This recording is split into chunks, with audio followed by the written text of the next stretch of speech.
Welcome back. This is not going to be a song. This is informative. This is just information.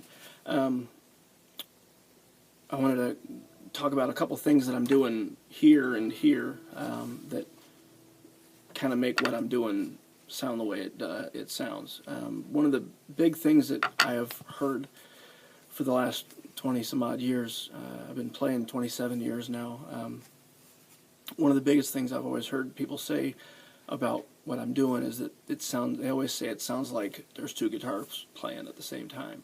And I don't always hear that. I don't know that I've ever really listened to myself play and think, oh, there's two, I'm doing twice as much stuff. My background in music is, first was, singing in choirs and playing cello at 10. When I was 10, I started playing cello, and then I started playing upright bass and electric bass. About the same time, when I was 14, I started playing acoustic.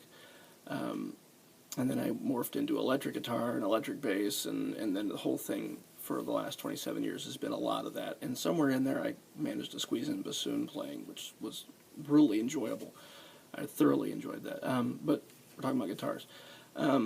So my approach to the guitar, besides the fact that I'm crazy hyperactive in my youth, and I've spent the last 10, 15 years really practicing stuff, and I really stretching my fingers out to be able to play what I want to what I hear in my head. I want to get on the strings, and the only way to do that is to really practice for me. But I want to talk about some of the tools I use real quick. I use Kaiser capos. I'm not getting an endorsement or anything from them. Why would I?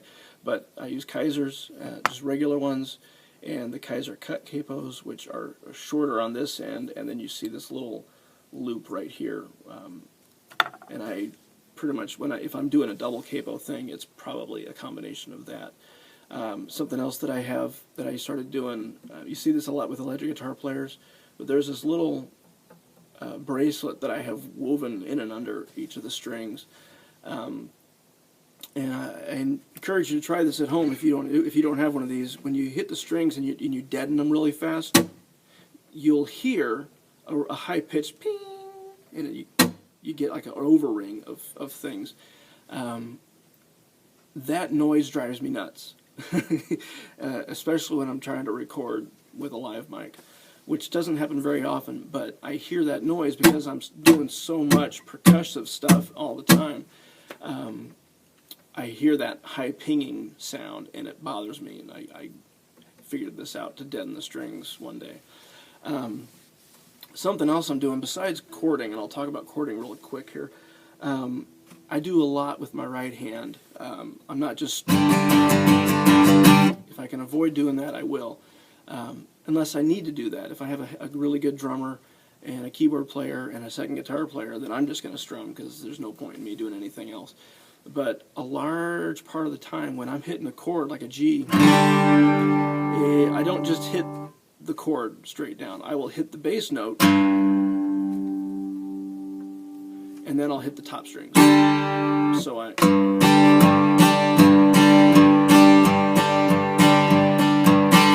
isolate a lot of bass notes that way. A is the same.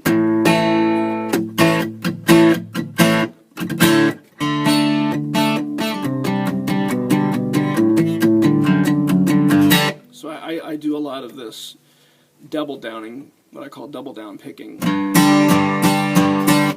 where I'm isolating bass notes. And then at the same time, I will mute. I'm laying the fat part of my hand on the strings. My students, when I taught lessons, my students heard this all the time. I lay the fat part of my hand on the strings to get that electric guitar palm muting kind of thing, because that's a good set of tools to have to be able to do that kind of thing. The other thing that I do a lot here, one of the chief things that a good friend of mine named Michael Sylvester encouraged me to do wasn't to just learn the chords.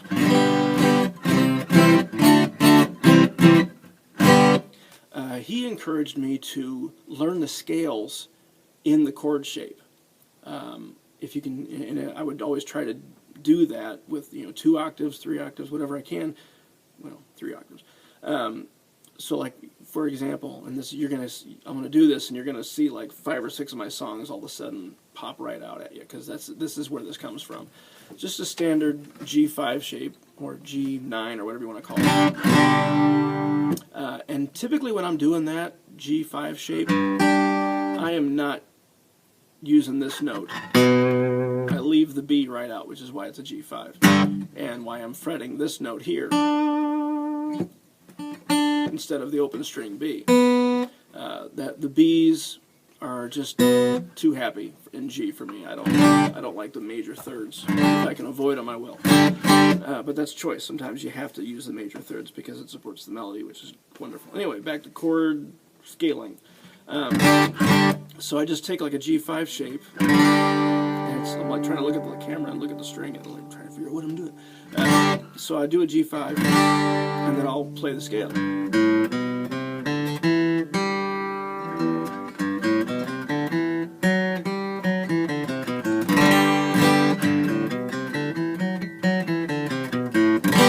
And doing that and learning that, doing that for all the major, the most used chords, I'll say, not bar chords, or like the 7, anything like a straight major chord, G, D, E, A, C, F, A, E, B, whatever, all the major normal main used chords, I started learning the scales for right out of the fingering for the chord, and that really opened up the path for that kind of thing. And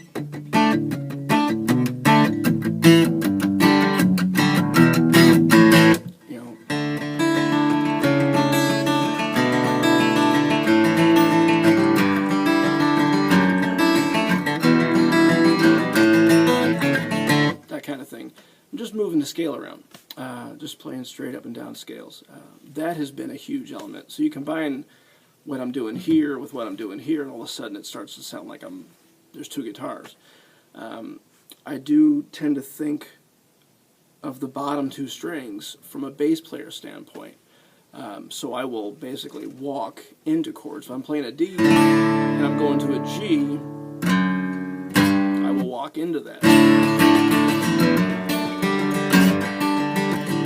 I will walk into those chords, say A to C.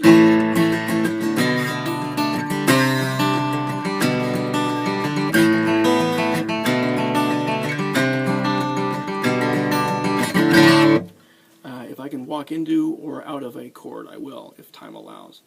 And that's just me being hyperactive and trying to fill in space. I've spent a lot of the last 20 years leading worship, just me and this, just me and the guitar and my wife, who's not here, because she doesn't play guitar.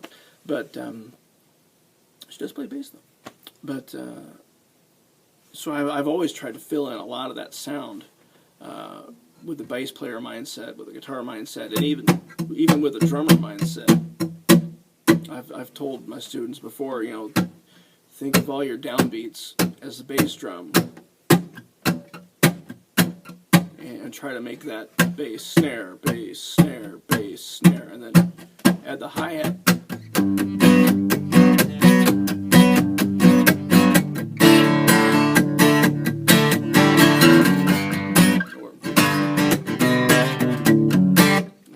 All those little noisy nuances. Friends from Indianapolis would call those ghost notes. And I was in a band for a while, and they actually made a piece of paper, and then they had to put it on the floor monitor. It was like the Ghostbusters sign, because I was always, even as a bass player, trying to fill in notes where I really didn't need to.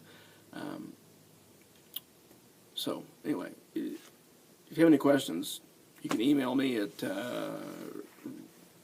RickyRocketman@gmail. I'll be happy to answer questions. If you want copies of songs, I've got them.